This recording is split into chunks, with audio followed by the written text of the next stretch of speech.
Hi, welcome to this next video in our series on how to create a good PBL. Again, my name's Austin Farrell, and in this video, we're going to focus on driving questions. So, in our previous video, we talked about uh, the four foundational elements of creating a good PBL. The first element of the four is having a challenging problem or question. I'm going to refer to that as the driving question, and we're going to learn how to make a good one. So, when you think about a driving question, the first thing that we have to decide before we get there is choosing a topic. This can be a pretty challenging part in starting off your PBL. What do you focus on? All right. When I go to choose my topics, I like to do something I call microscoping or macroscoping. So I'll tend to choose a topic that is a topic or an issue that is relevant to the context of my students, whatever it might be. And in order to find the physics in that, because physics is my particular content area, I either microscope and zoom in on the topic to try to see the particular ways in which physics might relate to it, individual aspects of it, or I macroscope and zoom out of the issue or the topic to see the ways in which physics may impact or shape the larger context of the issue or topic. All right. Again, these are just two ways that tend to help me start from the a topic or issue of relevance to my students, and then find how physics relates to that. Okay. Now, again, you don't have to do this. You can start with a topic that might more closely relate to your content area. But again, as I try to make my PBL units more relevant and authentic to student experiences, I find that this helps me choose a topic that achieves that a bit more. All right. Now, again, this video is on driving questions. And so I want us to really focus in now on what are the aspects of a good driving question. Again, a driving question is what is going to guide your students throughout the entire PBL unit. It should be a sentence long, and students should be able to read it and know exactly what they're working on, why they're working on it. All right. And in the driving question, there are four things that are essential to have. The first thing is, what is the real world role that your students uh, are going to do? All right, as they work on this driving question. Next, what is the final product that students are going to do, make, or create by the end of this PBL unit? What are they working on throughout the PBL unit? All right. Then students need to know for whom are they working on this product for, and for what reason are they working on this product. All right. So those are the four elements. We're going to take a look at some driving questions that I've written in the past and try to see if these elements are present. So here are four driving questions that I've written. Now I have one highlighted in green, if you can see it there. That is a solid driving question. So if you want to skip ahead, you can go ahead, read that, and try to use that to help you move forward. But I do want to take some time to walk through the driving questions that I did not do well so that we can see where it broke apart as it relates to those four elements. So the first question I have is related to micromobility transportation. So in the city of Detroit, we have a lot of e-scooters. We've got a bike share program, and students use particularly the e-scooters. All right. And so I wanted to focus on that topic, and I kind of zoomed in on the topic a little bit to see how that might relate to students, or maybe it was zooming out. Okay, macroscoping a little bit to see how it might relate to physics.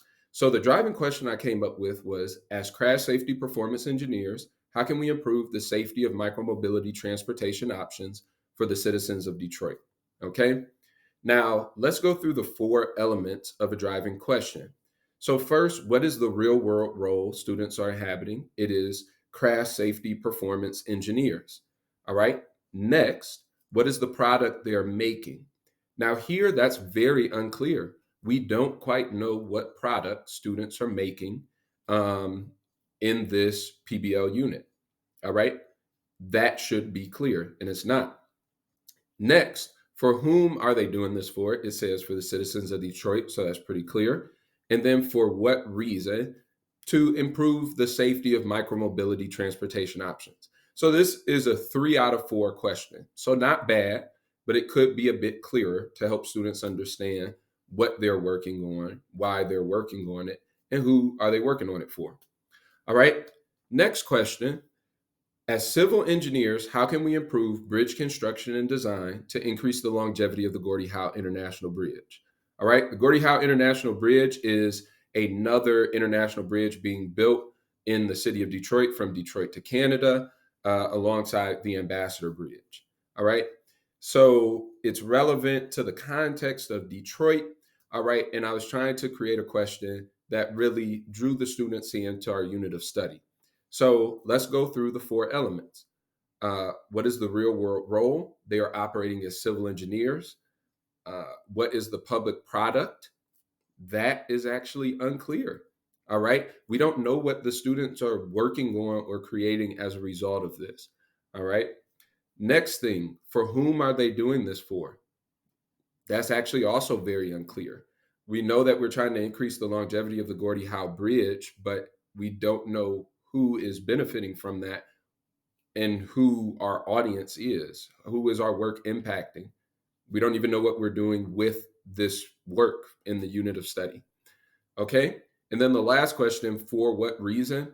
That is pretty clear. We want to increase the longevity of the Gordie Howe International Bridge. All right. So in this case, this is a 2 out of 4 question. All right. So we were missing a couple elements in this question. All right. Now let's look at a very solid driving question. Again, I've used all of these driving questions. So I had PBL units. Again, they could have been better with the aid of a better driving question. But let's look at one of the ones that I did that was really good. So this driving question says, as clothing designers, what is the most effective winter blanket we can create to protect homeless citizens in Metro Detroit from the cold? What is the real world role? Clothing designers. What is the public product? A winter blanket. They're going to create that. For whom are we doing this? Homeless citizens in Metro Detroit. And why are we doing this? For what reason? To protect them from the cold.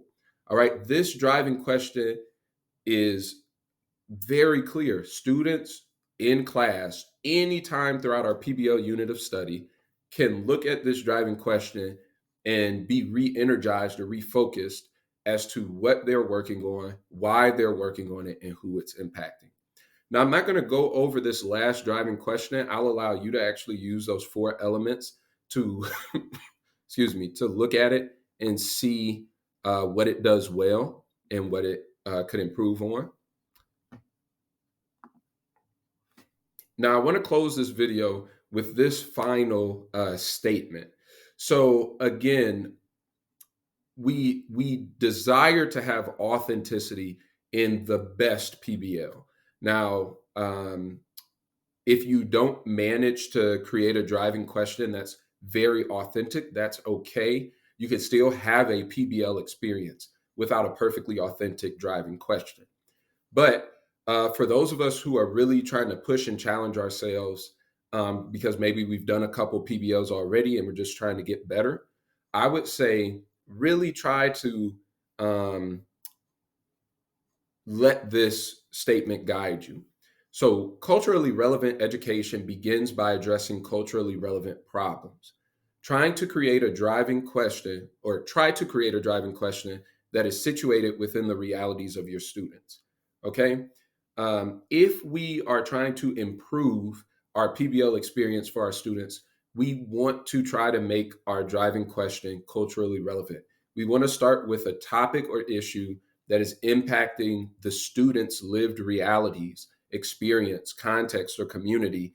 And we want to try to see how our content informs that or that experience, informs that issue or situation.